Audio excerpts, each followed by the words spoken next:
Is it because we have no energy that we don't change? And we see we have got energy. Whenever we want to do something, we break everything to do it. And this is the lack of will. We see the mischief of will. So there is an action which is born not out of will, but out of the perception of this movement of will. You understand? So there is an action which is not born from an image, which is fragmentary, but an action born out of total awareness, which is total sense of sensation. This is, please, this is very important, all this. Don't miss, if you misunderstand, it's not my fault. Then, if it is not lack of energy, then will has no place. Then why is it that human beings haven't changed?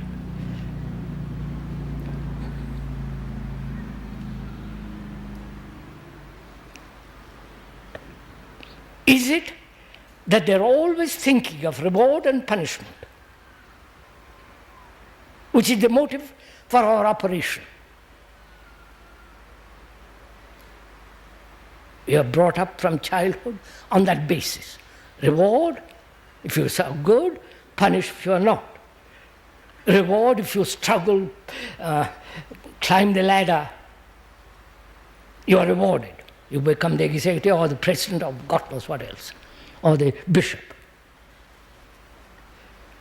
So our conditioning is based on reward and punishment, which is the motive.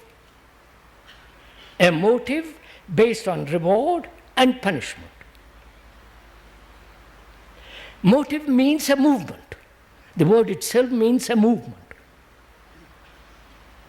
See what is implied. Moment you have a motive, the movement is time. So you say, I will take time to change. If it is not reward and punishment, then it is I am going to heaven or whatever you reward. So, where there is a motive, there is a direction, and that direction is set by thought, and so tomorrow. So as long as there is a motive, all action is incomplete. Isn't it? If I love you, because you give me food, this, that, and the comfort and all the rest of it, is my motive. It isn't love. So, is there an action without motive? You understand my question? Moment I have a motive as a human being, whatever I do is partial, fragmentary, which will bring about regret, pain, suffering, all the rest of it. So I'm asking, as a human being, is there an action without a motive?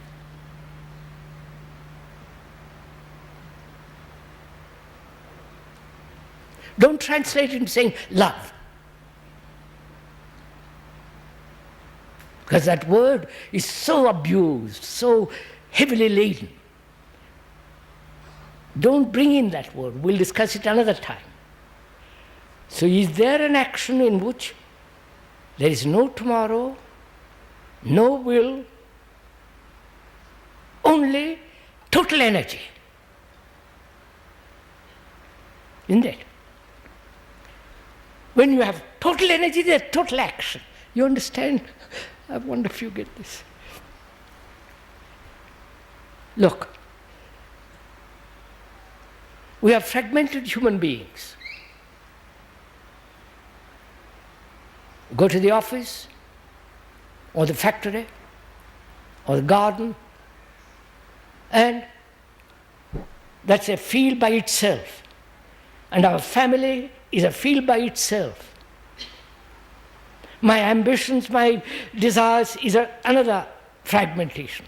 So we live in fragments, right? That's a fact. And so, any action born of those fragmentation must be inevitably incomplete and therefore always destructive, frightening, regretting, sorrow and all the rest of it. So I say, as a human being, is there an action in which all this doesn't exist? You understand? You must ask that question. You're not asking it. I am asking it. If you ask it, not superficially, because this is a tremendous thing, this, to discover. You will find, as a human being who represents the whole world of humanity, you will find there is an action which is not of tomorrow, the ideal, the directive, but an action that springs from that total energy which is total sensation.